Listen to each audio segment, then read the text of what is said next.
अस्सलामु अलैकुम वरहमतुल्लाहि वबरकातुहू। उम्मीद करती हूँ तमाम सिस्टर्स खैरियत व आफ़ियत से होंगी। लेसन स्टार्ट करते हैं।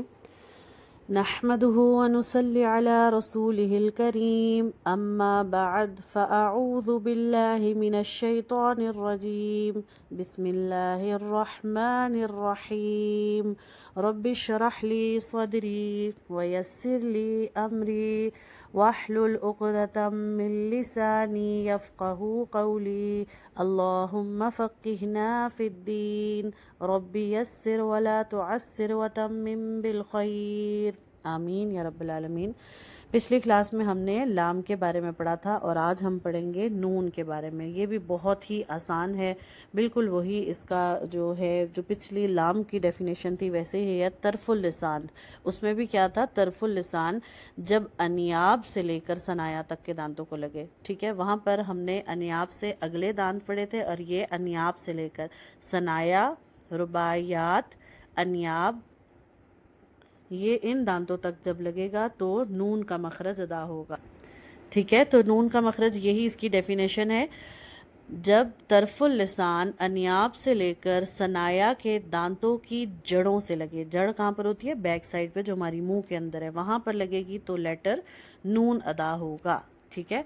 दोबारा से पढ़ती हूँ। जब तरफुल लिसान अनियाब से, अनियाब कौन सा दांत होता है, नोकीला दांत। आप अपने दांतों में एक टच करें, एक दांत है जो काफी नोकीला शार्प है, वो होता है अनियाब। वहां से लेकर सनाया, सामने वाले दो दांतों को कहते हैं। तो चार दांत एक तरफ के, सॉरी तीन दांत एक तरफ के, तीन एक तरफ के, ये 6 दांतों को लगता है।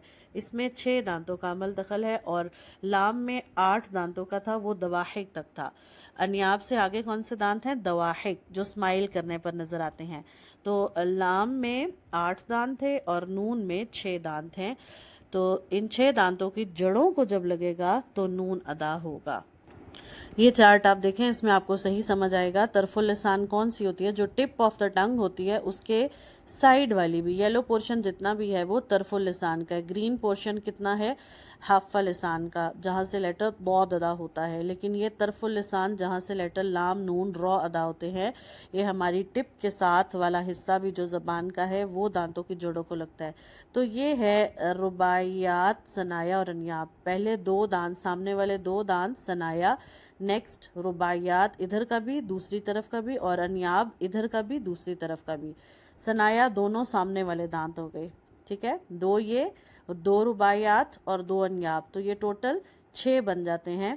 6 दांतों की जड़ों को लगेगा तो लेटर नून अदा होगा। इसको अदा करके देखें, अन अन, क्या ऐसे ही हो रहा है, आपकी जबान इन 6 दांतों को टच हो रही है। वैसे ये अमूमन ऐसे ही होता है, कोई मुश्किल लेटर नहीं है कि इसमें लगानी पड़े हमें ज़बान। जब भी हम नून की अदायगी करते हैं तो ज़बान की टिप वहीं पे ही लग रही होती है। अन, इन, उन, और जब नून के ऊपर शद आ जाएगी तो फिर गुन्ना भी करेंगे और मखरज पे भी ज़बान लगेगी। इन, अन्न, उन्ना, तो ठीक है। तो ये गुन्ना की सूरत में भी ज़बान वहीं पे ही टच हो रही है। बहुत आसान मखरज है, हम इसको लेसन में इंशाल्लाह इसकी प्रैक्टिस करेंगे।